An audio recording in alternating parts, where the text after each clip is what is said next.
കൃപാവരങ്ങൾ ഒരു പഠനം. Part number 2.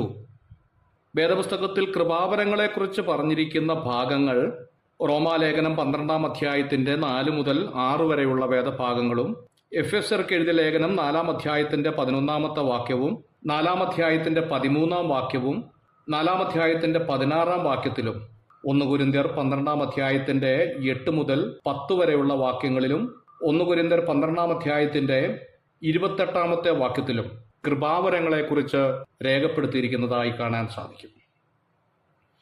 ന്യായമായി നമ്മുടെ ഹൃദയത്തിലേക്ക് ഒരു ചിന്ത ഓടി വരാൻ സാധ്യതയുണ്ട്. എത്ര കൃപാവരങ്ങളാണ് ഉള്ളത് എന്നുള്ളത്. ഇങ്ങനെ കൃപാവരങ്ങളെക്കുറിച്ച് നാം പഠിക്കുമ്പോൾ 17 കൃപാവരങ്ങളെക്കുറിച്ച് തിരുവെഴുത്തിൽ കാണാൻ സാധിക്കുന്നുണ്ട്. ചിലർ 21 കൃപാവരങ്ങളുണ്ട് എന്ന് പഠിപ്പിക്കുന്നുണ്ട്. സങ്കീർത്തനം, വിവാഹം കഴിക്കാതിരിക്കുന്നത്, ഇങ്ങനെയുള്ള വരങ്ങളെയും കൂട്ടിയാണ് 21 എന്നുള്ളത് കാണിക്കുന്നത്. അങ്ങനെ പഠിപ്പിക്കുന്നതിലും തെറ്റില്ല. എന്നാൽ പ്രധാനപ്പെട്ടതായ കൃപാവരങ്ങൾ 17 എണ്ണമാണ് എന്ന് നമുക്ക് മനസ്സിലാക്കാൻ സാധിക്കുന്നു.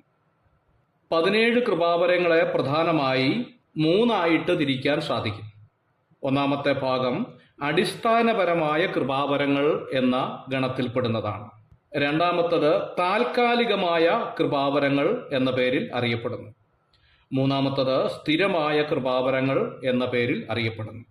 അടിസ്ഥാനപരമായ കൃപാവരങ്ങൾ 2 എണ്ണമാണ്. താൽക്കാലിക കൃപാവരങ്ങൾ എന്ന പേരിൽ അറിയപ്പെടുന്നത് 4 എണ്ണമാണ്. സ്ഥിരമായ കൃപാവരങ്ങൾ എന്ന പേരിൽ അറിയപ്പെടുന്നത് 11 എണ്ണമാണ്. ഇങ്ങനെ 17 കൃപാവരങ്ങളെക്കുറിച്ച് തിരുവെഴുത്തിൽ കാണാൻ സാധിക്കുന്നുണ്ട്.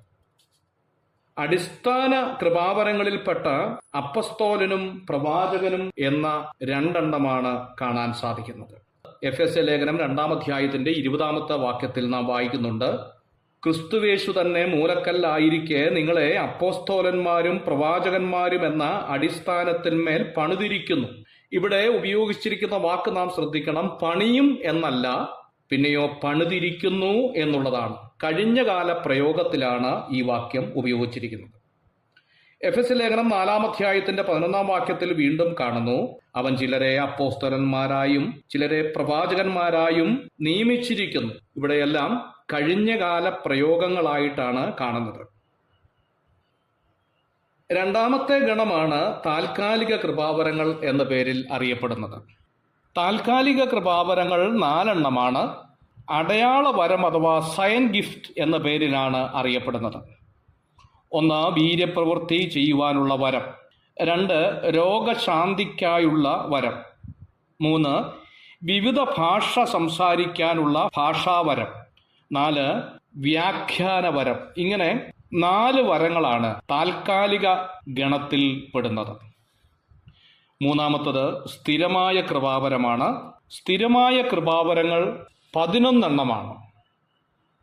സുവിശേഷകൻ, ഉപദേഷ്ടാക്കൾ, ഇടയന്മാർ, പ്രബോധനം, ദാനം ചെയ്യാനുള്ള വരം, കരുണ ചെയ്യാനുള്ള വരം, വിശ്വാസം, സഹായം ചെയ്യാനുള്ള വരം, ജ്ഞാനവരം, പരിജ്ഞാനവരം, ആത്മാക്കളുടെ വിവേചനം. ഇങ്ങനെ 11 വരങ്ങളാണ് സ്ഥിരമായ കൃപാവരങ്ങൾ എന്ന പേരിൽ അറിയപ്പെടുന്നത്. അവസാനത്തെ 3 എണ്ണം അഥവാ ജ്ഞാനവരവും പരിജ്ഞാനവരവും ആത്മാക്കളുടെ വിവേചനവും ആദ്യ നൂറ്റാണ്ടിലെ പോലെ ഇന്നില്ല എന്നുള്ളത് കാണാൻ സാധിക്കുന്നുണ്ട്. നമുക്ക് ഇതിൻ്റെ വിവരണത്തിലേക്ക് മടങ്ങി വരാം. അടിസ്ഥാനപരമായ കൃപാവരങ്ങൾ എന്നുള്ളതാണ് അടുത്ത ക്ലാസ്സിൽ നാം ചിന്തിക്കാൻ ആഗ്രഹിക്കുന്നത്. God bless you.